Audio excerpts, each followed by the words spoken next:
Radio 161, great to make the hook up there, Matt. Zero about. Yeah, Matt, J. Juliet Alpha Yankee was my name for your further information. Hi, this is CBRadioMagazine.com, and today we're going to take a look at the Icom IC-718 HF transceiver. This is a ham radio, or amateur transceiver. It's not a CB radio, and it's not an export radio. We normally don't show these types of radios, but these radios are becoming a little more popular with some of the CB crowd because of their stability and because they have a lot more features on them than you see in the CB export market, and also because the price on these is coming down. Price on these radios is now about $400, $450 used, and about $600 brand new. Once again, has higher end ham radio type features on it, such as digital signal processing, speech compressors, a lot more tuning increments, higher stability, frequency stability filters, etc. So those things make these more desirable for those hardcore single sideband operators in the CBE world. Now, these radios are built for ham radios, so they're not designed to transmit on 11 meters.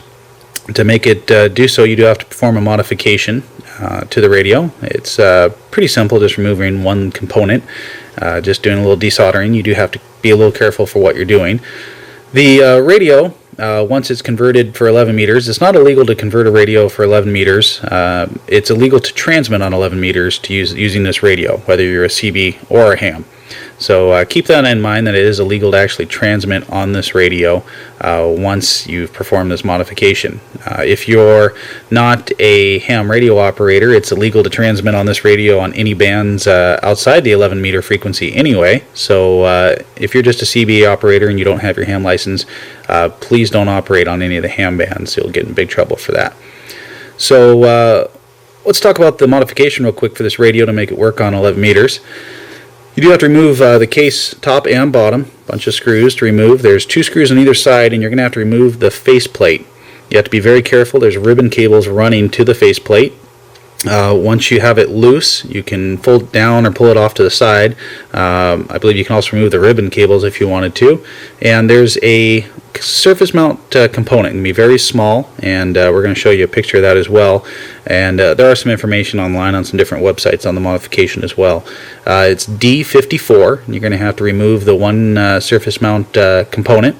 And once again, it's very small. You have to have a very fine tip soldering iron, and once you just remove that, you desolder it and pull that little tiny piece off, the radio will then transmit on 11 meters. So before you could actually even use this radio for 11 meters, you have to perform that modification. And if you're not handy with the soldering iron, I wouldn't recommend it because you could damage a nice $400 radio. Let's talk about some of the features real quick. Speaker over here. Microphone. It's going to be a fairly small microphone, kind of standard. It does have up-down features on the microphone itself. There's going to be power control here to turn the radio on and off. There's a AF control here, which basically your volume.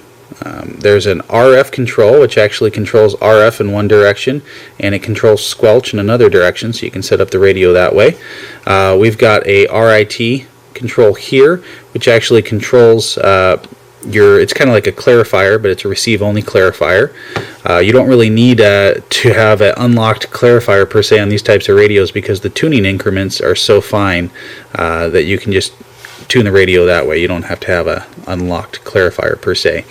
Shift here, which can help adjust the tone quality on the incoming signal. It's a little more complicated than that, but helps you tune in people a little bit better when there's some other generated noise in the background. Mode control up here, CW, RTTY, AM, upper sideband, you hold it in to switch over to lower sideband. To adjust your tuning increments, there's a switch button here. You press in and you can adjust your tuning increments. And you can see now that when we tune here, it's tuning in larger increments. You can tune faster through the band that way. So tuner is very nice, smooth control, so it's very easy to go up and down through the band very quickly. Over on the right hand side, and I'll zoom in here just to have a close look. So our features over here, we've got a noise blank, a speech compressor. We have an operation here that takes us into a menu where you can adjust the RF power, microphone gain, a number of other features. This radio does have a preamp on it, You push this in and it gives you a preamp operation to amplify your incoming signals. It does have kind of a built-in RF gain control here. That's the way to explain that, I guess. It does have a tuner option. If you were going to use this for ham radio, you could hook up a tuner and tune into different bands. It does have an option here that allows you to go toggle between a VFO and a memory channel function. You can press this option and then you can actually go through preset memories in the radio. You can see the memory channel here. I believe it has around 100 memory channels that you can load to, so you can remember all your frequencies. On the keypad here, number of different options for scanning, memorizing the frequencies, split frequency operations and such. So that kind of explains the features just real generally. And let's jump back here. So now, why would someone want to run one of these radios? I guess if you're a CB operator, why would you want a $400 radio if you buy it used? And single sideband operators are going to like these types of radios because they have high frequency stability compared to most CB or export radios, meaning that you're not going to have drift that you run into with some of the export type radios and even some of the newer CB radios. Single sideband, that can get annoying having to adjust your clarifier constantly, or even having a radio that drifts around on its transmit frequency that you can't adjust unless you have an unlocked clarifier. So a lot of those export radios, you get the big bases, they have the power supply built in, they're hitting $400, $500 brand new, and for $400 used, this is actually a pretty good deal. So digital signal processing cleans up the signals really well. Speech compressor helps maintain the average talking levels for your audio. The actual signals coming through really clear. You can adjust down your RF gain on these and get a really clear signal. So generally speaking, it's going to be a lot nicer to listen to than a lot of the CB radios. Now, the sound quality is going to sound different. For those of you who have never used a ham radio before, it's not going to have quite the same sound as a regular CB or export radio will. People's voices sound a little bit different than they would, especially with the digital signal processing, than they would on a CB.